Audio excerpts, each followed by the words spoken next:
గుజరాత్ రాష్ట్రంలో సోమనాథ్ శౌర్యయాత్ర వార్తల్లో ఉంది. ఇంత చలికాలంలో కూడా వేలాది మంది భక్తులు భక్తి శ్రద్ధలతో యాత్రలో పాల్గొన్నారు. యాక్చువల్లీ 1000 ఏళ్ళైంది నేటికి.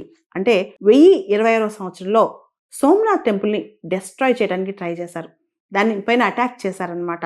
ఎన్నిసార్లు సోమనాథ్ టెంపుల్ని డెస్ట్రాయ్ చేయాలని ట్రై చేసినా మళ్ళా అది పునరుజ్జీవనం పొందిందనమాట. ఈ 1000 సంవత్సరాల నుంచి సోమనాథ్ టెంపుల్ అనేది ఏ విధంగా అంటే ఎన్నిసార్లు ఎవరు ట్రై చేసినా సరే ఎంత మళ్ళా రీకన్స్ట్రక్ట్ అయింది అనే దాని మీద అందరూ అంటే ఎప్పుడు చూసినా సరే 1000 సంవత్సరాల నుంచి ఎంతోమంది ట్రై చేసినా టెంపుల్ పైన జెండా రెపరెపలాడుతుందని చెప్పి మోడీ గారు చెప్పుకొచ్చారు. ప్రధాని మోడీ గారు, గుజరాత్ సీఎం ఇద్దరు కూడా ఈ సోమనాథ్ శౌర్యయాత్రలో పాల్గొన్నారు. ఇది గుజరాత్లోని సోమనాథ్ గిర్ సోమనాథ్ డిస్ట్రిక్ట్ లో ఉందన్నమాట. ఈ సోమనాథ్ శౌర్యయాత్రకి మోడీ గారిని ప్రత్యేకంగా 108 అశ్వాలు ఆహ్వానం పలికే. అంతేకాదు మోడీ గారు ప్రత్యేకంగా ఈ ప్రొసెషన్లో పాల్గొన్నారనమాట కొంత దూరం. ఇక్కడ మనం గమనిస్తే సోమనాథ్ టెంపుల్ని రీకన్స్ట్రక్ట్ చేశాం. ప్రత్యేకంగా మనకి ఇండిపెండెన్స్ వచ్చిన తర్వాత సర్దార్ వల్లభాయ్ పటేల్ గారు కూడా ప్రత్యేక శ్రద్ధ తీసుకుని రీకన్స్ట్రక్ట్ చేసి 1951లో దాన్ని కంప్లీట్ చేసి మన అప్పటి ప్రెసిడెంట్ రాజేంద్ర ప్రసాద్ గారి చేత ఇనాగ్రేట్ చేయించారు. దానికి కూడా 75 సంవత్సరాలు ఇప్పుడు పూర్తయిందనమాట. అంతేకాదు సోమనాథ్ టెంపుల్ని ఎంతో మంది అటాక్ చేయడానికి ట్రై చేసినా మనం కాపాడుకుంటూ వచ్చాం అనమాట. సోమనాథ్ శౌర్యయాత్ర సందర్భంగా మోడీ గారు మన కలోనియల్ మైండ్ సెట్ని పక్కన పెట్టాలని, అదేవిధంగా మన గుళ్ళపైన అటాక్స్ కేవలం లూటింగ్ అంటే గుళ్ళో ఉన్న బంగారాన్ని వాటిని దోపిడీ మాత్రమే కాదు, మన రిలీజియన్ పైన అటాక్ అని చెప్పి మనం మన రిలీజియన్ని కాపాడుకోవాలి, మన కల్చర్ని కాపాడుకోవాలని కూడా పిలుపునిచ్చారనమాట.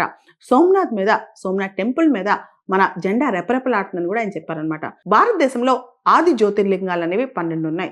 వాటిలో ముఖ్యమైనది మొట్టమొదటిది సోమనాథ్ టెంపుల్ అనమాట. చాలా అద్భుతమైన కన్స్ట్రక్షన్ కావచ్చు. అక్కడికి వెళ్ళిన శివభక్తులు భక్తి శ్రద్ధలతో పూజల్ని ఆచరిస్తారు. సోమనాథ్ శౌర్యయాత్ర సందర్భంగా మోడీ గారు కూడా ప్రత్యేకంగా డమరుకం మోగించారు. అంతేకాదు 72 గంటల పాటు వేదిక్ చాంటింగ్స్ జరిగాయి. ప్రత్యేకంగా ఓం మంత్రాన్ని అందరూ జపించారు.